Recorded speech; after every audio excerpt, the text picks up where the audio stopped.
Hello, welcome back to Completely Random. My name is Karen, and today on Baking and Comfort, I thought we would do a budget-friendly brownie recipe, which that's exactly how I came across it. Just a budget-friendly, using things that you already have in your pantry instead of going out and buying a brownie mix. And I thought we would try it out today and see how it goes, because I love brownies. I mean, who doesn't? Well, I'm sure there are people that don't, but and that's the look we give people. They're like, oh, I don't really care for brownies. Like, what? Are you human? Without further ado, let's get started on the recipe. Okay, so let's get started on this budget-friendly brownie recipe, and as always, I will put the recipe down below, so relax, get some tea or coffee, and you don't have to worry about taking notes. We're not note takers here. Don't worry about it. Okay, so the first thing that we're going to do is put in 1 cup of sugar. So we'll just, there we go, 1 cup in the bowl. Oh, and I guess before I should have said, preheat your oven to 350 degrees. And I already have my 9x9 pan, and I've already sprayed it with some flour baking spray. So I already put the 1 cup of flour in there. We need a 1/2 cup of flour, or 1 cup of sugar, 1/2 cup of flour.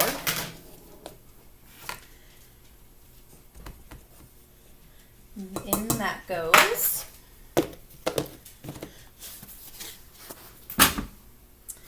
Then we need 1/3 cup of cocoa powder, just baking cocoa.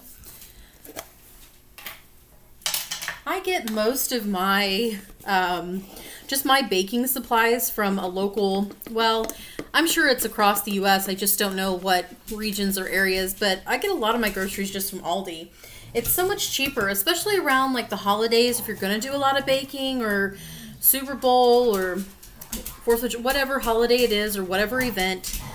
Just keep them in mind and check them out to do some savings, because it really helps me in the long run. I already added that. We're going to do 1/4 of a teaspoon of salt. Oh, that's... There we go. I just had to estimate it. Does anybody else lose their measuring spoons? Like, it's kind of like socks. It's like they just wake up in the middle of the night and they're like, adios, see you later. You know, and then nobody knows where the measuring spoons go. It's very suspicious. But after that, you want to do 1/4 of a teaspoon of baking powder.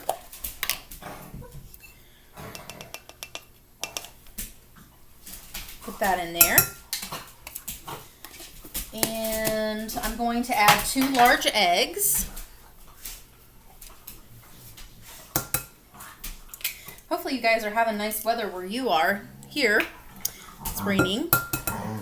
And I don't know, I think it's supposed to be raining all weekend, but I'm not 100% on that. But our weather in Indiana is always, you know, we'll have like summer, spring, fall, winter, like all in one day. It's craziness is what it is. Then we need a 1/2 cup of vegetable oil, which I just have canola oil, so same thing, right? So do that. 1/2 cup.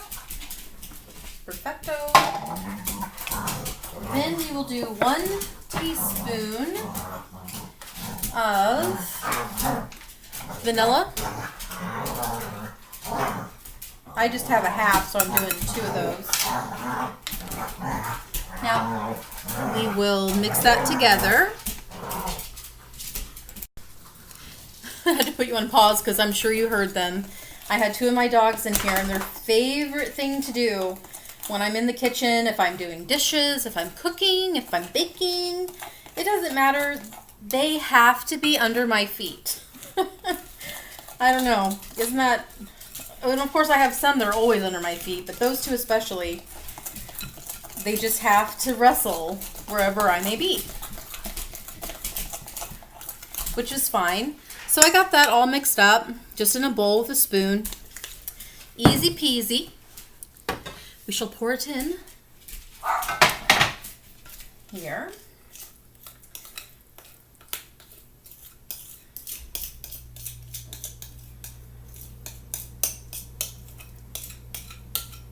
And hopefully these are all kind of staple items that you already have in your pantry, so you won't even have to worry about running out.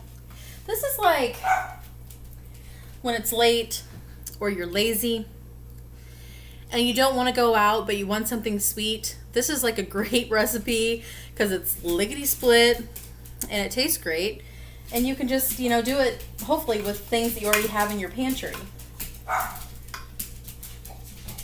So I have that all put in my 9x9s moved out. So I'm going to put it in the oven that's already been preheating at 350 degrees for 20 to 25 minutes, and I'll be back with the results. Okay, and I have the finished product. They are so good. And I need to let those cool because those just came out of the oven. And I only baked mine for 20 minutes and they came out perfect. And a little trick that I do, so people think that you're like the ultimate baker and you're so fancy, is I just take, fancy trick here, some like powdered sugar, okay, and I sprinkle it. I sprinkle it on top and I cut it up. And people really think you went like hardcore, like from scratch, which these brownies actually are from scratch. But the secret is you can still buy a box mixed and do that and cut it and put it in a nice little container. And people still think you put in a lot of effort and you really didn't. So that's always a bonus. It's always a bonus in my book. So I hope you try out the brownies and you enjoy them. Let me know what your brownie recipes are. I have also put marshmallows in this recipe, and it turned out really good with that as well. So I thought I might as well throw that in. And I found this recipe just on Pinterest. I'm on there a lot, searching, and it's just a great resource, you know, for anyone. And I think next week I'm going to do a recipe on how to make homemade white bread. I've had a lot of success with it, and it's really fairly simple. It is time consuming, but we'll break it down next week for you. I hope you enjoy the rest of your weekend and you have a great week next week. And until next time, peace, love, and hugs.